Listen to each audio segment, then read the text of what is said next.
Welcome everyone to this first IMAS podcast in conversation with John Flint. Thank you very much for your time. Thanks for coming.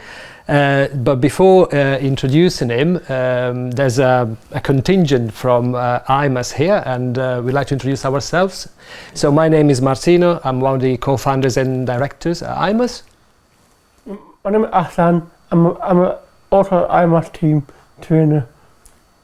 And I'm Mark. I'm also a co-founder and director of International Mixed Ability Sports. And so we are very lucky to have John here. And John, could you just please tell us a bit more about your current role and what you're doing these days? Of course. Well, firstly, thank you for inviting me. It's a pleasure to see you all again.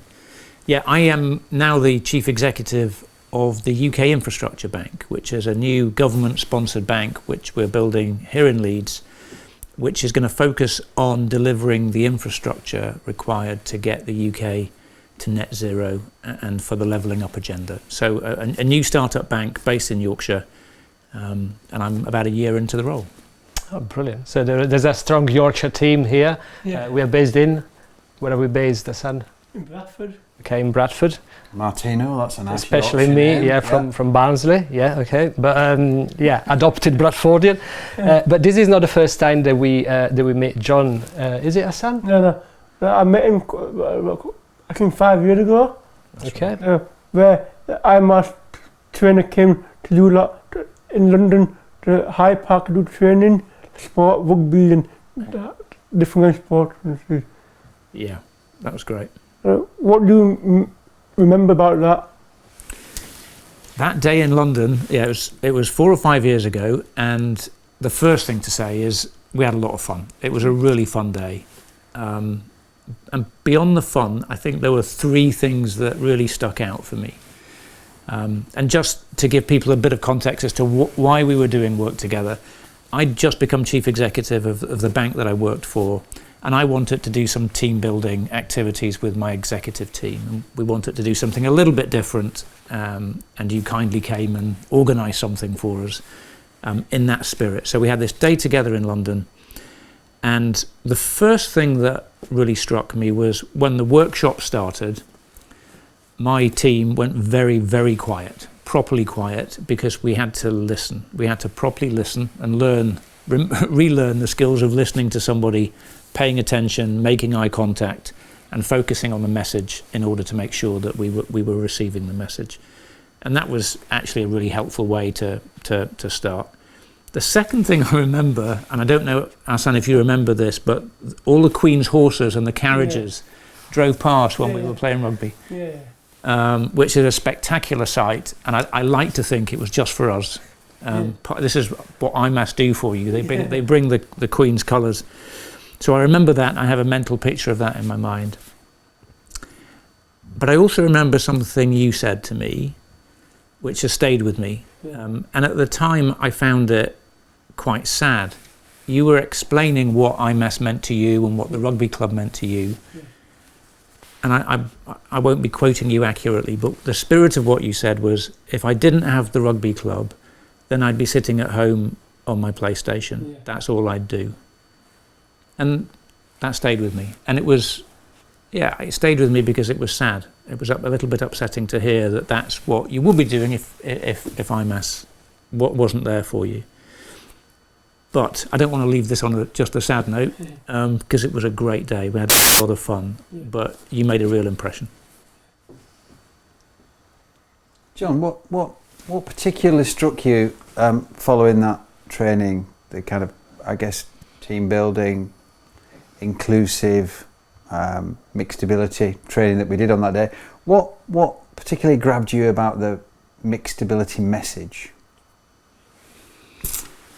Yeah, I guess it took me a while to process what the mixed ability message was, because it's about sport, and my understanding of sport, to the extent I'd done any thinking about it, was that it was organised around abilities and around cohorts that were defined by abilities. And that was, I think, largely seen through a traditional competitive lens for sport. And IMAS just turns this upside down and recognises and remembers that sport isn't just about competing and winning and losing. It's about building human connections. It's about the benefits of being physically active. It's about learning how to support each other.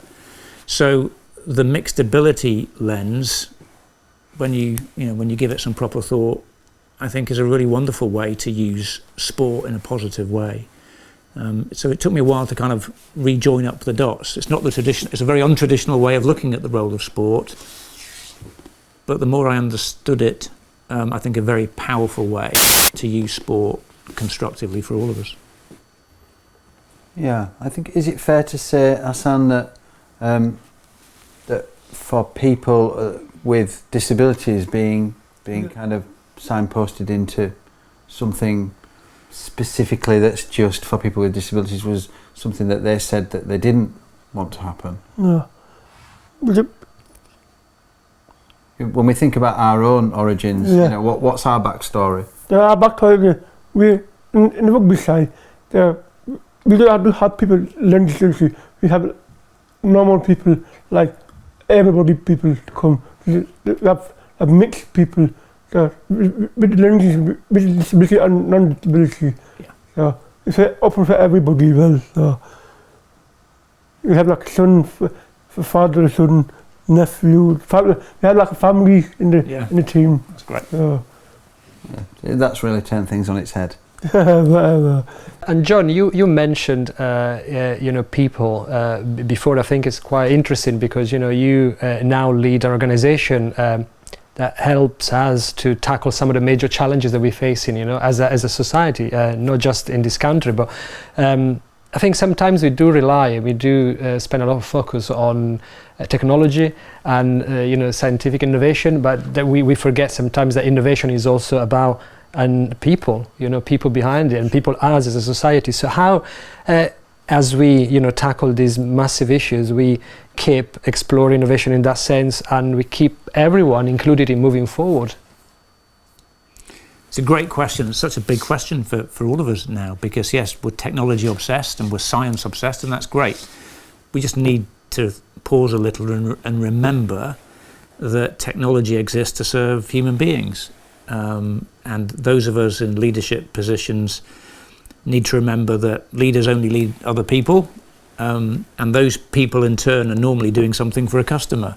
So that whatever we do, either leaders leading human beings or the human beings that we're leading serving other human beings, there's a human being at the end of everything. And we just need to find a way to remember that and to stay connected. And I think the IMAS lens is another wonderful lens that will allow people at all levels to reconnect. And in particular, that connection process is made easier through the use of storytelling. And we keep relearning this lesson over and over again. The world's great religions have all been sustained through storytelling. My own brief leadership experience is that if you really want to convey a message to people, if you want to get them to think about things differently, there's two ways to communicate. You can use logic and you can speak to people's head, so you can tell them the facts about things, and they'll remember some of them, but not many in my experience. Or you can be a little bit vulnerable and you can tell them a story, and you can reveal something about yourself that speaks to the heart as well as the head. And Hassan, I remember you told me a bit about your story 5 years ago, and I'll never forget it. It made an impression.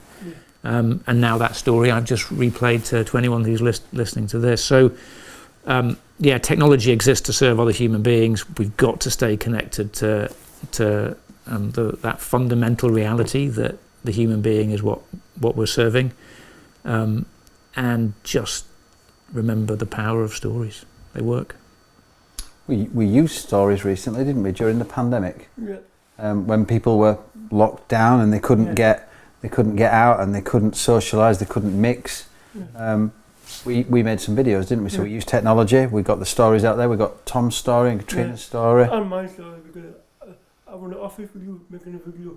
Exercise, adapted. We did exercise because people couldn't go to the gym. They couldn't go out and do sports together. So if I remember, you used some kind of crazy weights, didn't you? Bean can, tuna can. Bean cans and tuna cans. Okay, yeah. How many tunas can you lift? and how to squats and all that. Very good. And we did squats. Yeah, we did adapted as well, didn't you? Yeah. You did adapted. Yeah. And we did some probably not very good filming, but we managed to still get lots of good stories out there. We found, I think it's fair to say, John, that during the pandemic, people with disabilities were disproportionately affected by not just by lockdown, but on lack of socialisation, but more generally by the fear factor that people with disabilities often have secondary things to think about in terms of their health. And I wonder, we strove, I think as IMAS, we strove to get out there and get people being in a better place, I think, with mental health wise, so that they're not spending their days worried and concerned about things. In a way, you've got a kind of broader job of that in following the pandemic in terms of the levelling up. How will you introduce that into communities and potentially, some very vulnerable communities and needy communities? Yeah, so my day job involves building a bank that's about infrastructure for the transition to net zero, but it is also about either levelling up or what we like to call regional and local economic growth. And that just recognises very simply that the economic opportunities across the UK are not even. So if you're born into Surrey, the opportunities on your doorstep are quite different than if you're born in Bradford. And the government and the opposition, I think, are both really keen to see us make some progress there. A tangible example of the government moving in this direction is the fact that I'm leading the build of a new bank in Leeds. That's unusual. The banking market's in London, the talent is there. But we're going to create a bank here and we're going to bring the talent up to Leeds, and the Bank of England is going to be moving jobs to Leeds, and the Financial Conduct Authority is going to be moving a lot of jobs to Leeds. So through government policy, we're going to be creating a new financial ecosystem here, which will create economic opportunity, because it's not just about the jobs within the banks, but all of the ancillary industries that service it. So at a business level, there's a really nice, tangible example. At a social level, the bank that I'm going to lead, or that I'm going to build, I am leading it, we need to figure out what our CSR activities are going to be, what our community and social outreach work's going to be. And I'm absolutely determined that we will build an organisation in Leeds that's connected to the communities here. We haven't decided yet how we're going to do that, and we've got that blank sheet of paper in front of us. But there's a responsibility, I think, and most good leaders embrace this opportunity, because it's another really quite rewarding aspect of leadership. If you can find a way, we've been talking about the need for human connections. If you can find a way to connect your business and your people back into the community, it's hugely rewarding.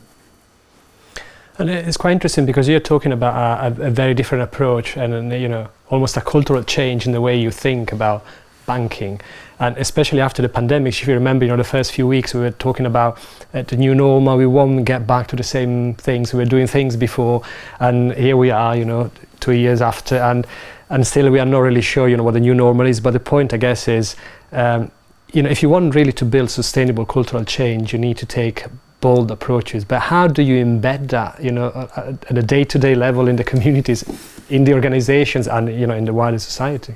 Yeah, it's very common for people to aspire to cultural change of some sort, and it's difficult and it takes patience. And I've observed this and I've led some of it, and I've done some things really well, and I've made a ton of mistakes as well along the way. I think for many leaders, cultural change is about the leader having a vision, writing it down and issuing it as a set of commandments to the organisation. And there's a place for that. That can sometimes work. But I think the best leadership that I've observed, and the most fruitful method of leading, is to find a way of communicating with people at all levels and engaging with them. Come back to stories again. Don't just engage with their head, engage with their heart. Give them a reason to want to follow you. And then empower them. Use the power of a grassroots movement. Empower them to take the essence of what you want to do, just as you've done by creating the values of IMAS, other people are picking it up outside of your original sphere of influence. Other people are picking it up and running with it. You empower them and see where they go. Let the thousand flowers bloom, to quote a Chinese proverb. Sit back, watch it, and enjoy it. And I think often leaders think, no, it's about control and it's about me asserting and me deciding, and that's part of what leadership is. But the best leadership comes when you find a way to connect with people and inspire them, and they go, they run, they mobilise in a way that's consistent with the values that you've espoused. And we need to encourage more and more leaders to think that way.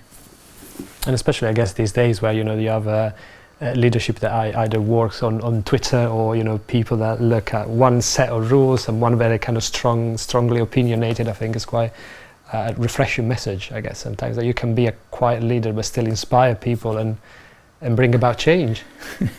It's really interesting. So I get asked about leadership a lot.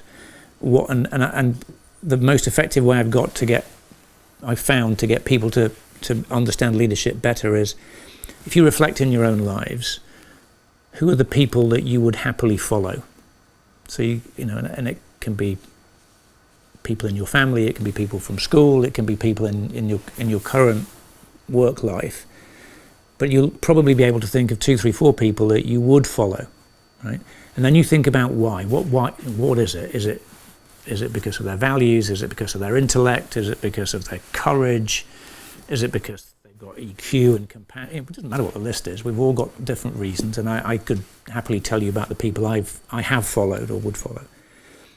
And when you finish that list, that's what leadership is. Yeah, you don't have to go and read many books to figure it out. We've all got a sense for what leadership is, because leadership, turned the other way around, is followership. We've all chosen to follow people, or we would all like to follow people. You figure out why, you get a good sense for what leadership should be. I like that. It kind of values is what it's people. I mean, I was just thinking about people then. As they were values led. It's about their values, and value led leadership, I think, is something we all aspire to do. Certainly in IMAS. Yeah, that's great. And from your point of view, because we're talking about values, in the sense of, what do you think your sector, if I can call you the private sector, your sector, but can learn from the message of IMAS, mixability, the manifesto? There's a lot that the private sector can learn from IMAS. There's an obvious one that I have to mention, which is the private sector, actually all sectors, have been grappling with the diversity and inclusion agenda for a good while now, and thankfully making some really good progress. But I think I would observe we've made more progress on the diversity piece, and inclusion tends to follow a little bit further behind. And I think IMAS is a brilliant lens through which to really get people to understand what inclusion and inclusivity can mean and how powerful it can be for everybody. So, I mean, I'm not doing you too many favours by giving such a short answer, but if you pick one thing, the private sector can learn an enormous amount about the inclusion agenda from you. And I hope they take the opportunity to do that, because they'll enjoy it.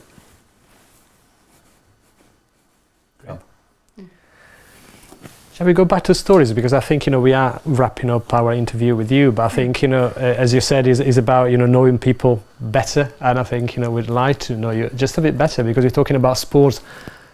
What do you want to know about, John, in terms of sport? And The last one. yeah, you can ask if you want. I was in a class with Mark Gooden about a couple of years ago. Before the rugby started, I was unhealthy and everything. So I went to the class, and then he told me what do I want to do. He said, I'll do anything. He said rugby, I might come. Then I went down to try it out. So. Glad you told that story. I thought you were going to tell the really bad one where who's the boss in the classroom and who's the boss on the pitch. Don't tell that story, whatever you do. Yeah, I had a class when what we called what I could achieve, anything. Now I'm a proper qualified rugby coach, and I'm a mixed rugby player and a trainer, and a leader. Very recently, sorry to interrupt you, but I mean, very recently you achieved something quite important. Yeah, but 2 weeks ago, I got a phone call that I was qualified apprenticeship level 2 chemical coach. Actually, I do not apprenticeship about 2.5 years now. Wow. Been pushed back a couple of times, but Still? yeah, but Done it. I got the result back last week. That's a hard. Congratulations. I found it hard sometimes, but I passed it. So. And do you think you can be a role model? Yeah, I am a role model. See what John thinks about that. Yeah.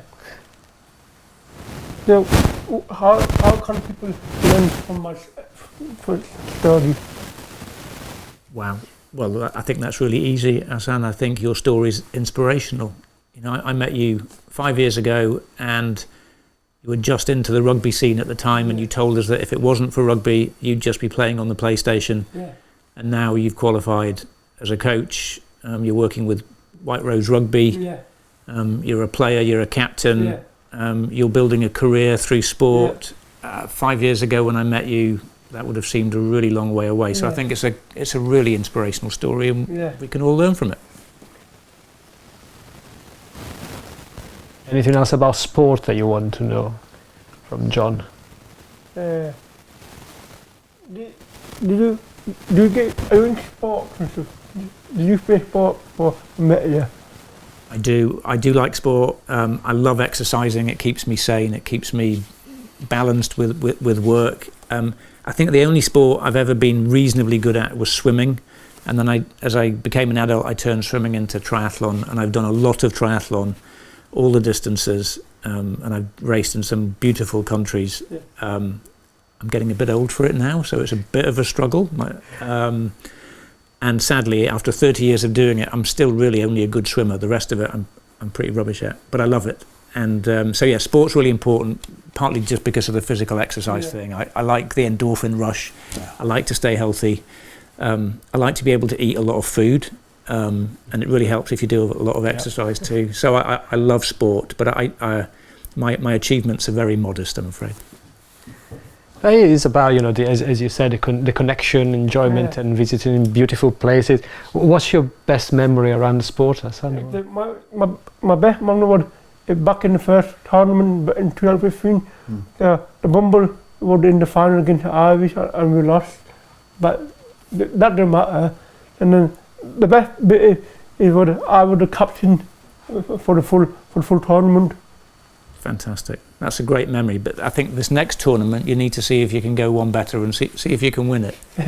Hope Get so. the cup back. And did you make any friends in Ireland? Are you going to be meeting up with those guys again? I don't know yet, but Oh, you don't know yet? I think now it's revenge time, innit? Revenge time. Revenge time. Revenge time, That's a great value. One of the core values is revenge. I don't bother, but the most important thing is enjoying yourself. Enjoy. That is a core value, that really is. It's really not important. It's enjoying yourself. That can count. That's a very good point, and perhaps, you know, it's a kind of a nice way to wrap up, because, you know, we do have our biggest tournament to date, you know, coming up very shortly.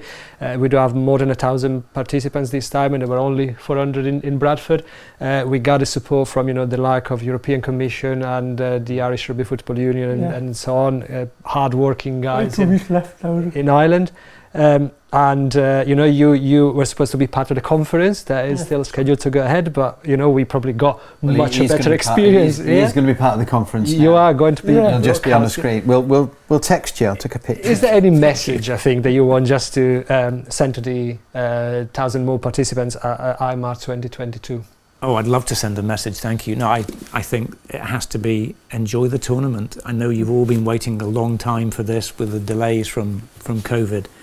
So have a great time, have fun, enjoy the fact that you've got 1,000 participants. That's amazing. So I think for those of you organising it, just celebrate what you've achieved, because you're doing something remarkable. And those of you playing, just enjoy the sport. Have a great time. Shall we tell John some stories when we come back? Yeah. What, on tour? Really? On tour stories? Whatever I put it on, we keep it on. It stays on tour, does it? Yeah. Okay. Well, I'll have to come and join you for the next tournament, just so I know what the stories are. Absolutely. Yeah. John from IMAS, thank you very much. Yeah. My Thank you. absolute pleasure. It's been great to see you all again. Yeah. Thank you. Thank you. Thank you.